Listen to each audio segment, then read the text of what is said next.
బోడిలింగాలపాడు national highway SRM hotel ఎదురుగా Narayana school bus బోల్తా పడింది.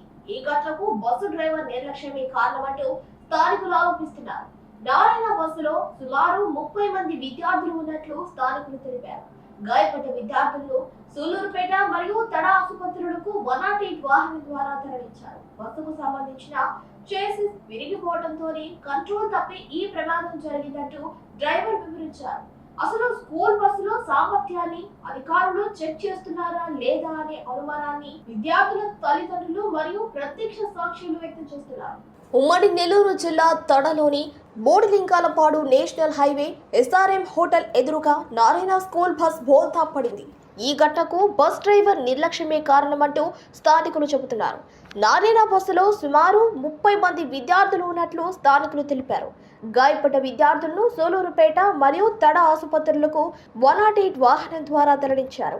బస్సుకు సంబంధించిన చసీస్ విరిగిపోవడంతో కంట్రోల్ తప్పి ప్రమాదం జరిగిందంటూ డ్రైవర్ చెబుతున్నాడు. అసలు స్కూల్ బస్సులో సామర్థ్యాన్ని ఆర్టీఓ అధికారులు చెక్ చేస్తున్నారా లేదా అనే అనుమానాన్ని వ్యక్తం చేస్తున్నారు విద్యార్థుల తల్లిదండ్రులు మరియు ప్రత్యక్ష సాక్షులు.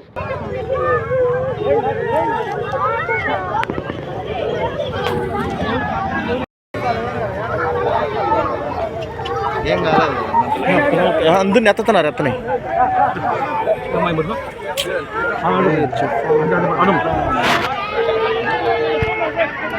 Yo.